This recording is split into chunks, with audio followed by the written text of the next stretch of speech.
আজকে আমরা আবারও চলে গেছিলাম সবজি কেনাকাটা করার জন্য হাটে।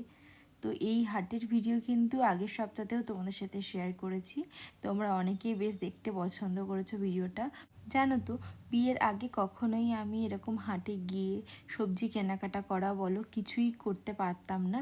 ইভেন বিয়ের পরেও আমার কখনোই করার দরকার হয়নি, কারণ জেম্মা এইসব কাজকর্মগুলো করতো। কিন্তু হায়দ্রাবাদে আসার পর এই যে ঘুরে ঘুরে বার্গেটিং করে ফ্রেশ সবজি কেনাকাটা করা, এইসব জিনিসগুলো আমি নতুন শিখেছি। বেশ আমার ভালোই লাগে।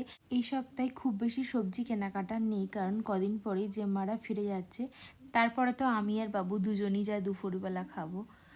আর এই যে সামনে দোকানটা দেখছো, এখান থেকেই আমি মেনলি সমস্ত সবজি নিয়ে থাকি, কারণ এখানে এক জায়গায় সব কিছু একসাথে পাওয়া যায়। তো এখান থেকে আমি যা যা দরকার সেগুলো নিয়ে নিলাম। আর এখানে হাটে আসা মানে তো বাবুর জন্য লেবু নেবই। এখানে ফ্রেশ লেবু দেখো, কমলা লেবু, কি ভালোই না দেখতে। 100 টাকায় 10টা দিচ্ছিল, তো সেটাও আবার নিয়ে নিলাম। আর সুমনের ডিম্যান্ডে নিয়ে নিলাম সেই সিঙ্গাড়া। ছোট ছোট সিঙ্গাড়াগুলো যে হাটে এত ভালো বানায় না, প্রতি সপ্তাহে গেলে আমি এই সিঙ্গাড়া আনবই আনবো। মোটামুটি এই মার্কেটটায় গেলে তুমি কি ধরনের জিনিসপত্র তোমরা নেবে, সব ধরনের জিনিসপত্র এখানে একই সাথে পাওয়া যায়।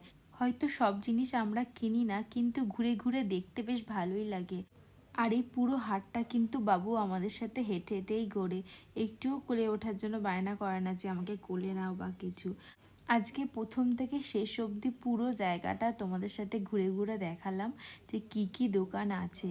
আরও তো শেষ মাথায় অনেক খেলনা টেলনা দোকান বসেছিল, তো সেইগুলো আমি যাইনি, কারণ বাবুকে নিয়ে যাওয়া মানে ভীষণই চাপ, ও দেখে বায়না করবে।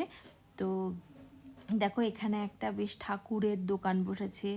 আরও কি সব রং টং ছিল, সামনে হয়তো হোলি আসছে তার জন্য হয়তো হতে পারে। তারপরে এখান থেকে তো 3-4 ধরনের শাক নিয়ে নিলাম। কি ফ্রেশ শাক আছে দেখো, আর অনেক শাক তো আমি চিনিও না।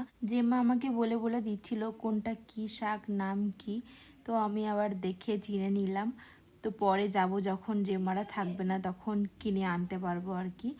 বাড়িতে চলে এসেছি, তারপরে তোমাদেরকে দেখাই যে দেখো কি কি কিনেছি। মোটামুটি বেশি সবজি কিনিনি। আর সুমনের জন্য তো প্রতি সপ্তাহে ভুট্টা আনতে হবে। আর এই দুটো ডেটা 20 টাকা দিয়ে কিনেছি। বুঝতে পেরেছো এখানে জিনিসপত্রের কেমন দাম।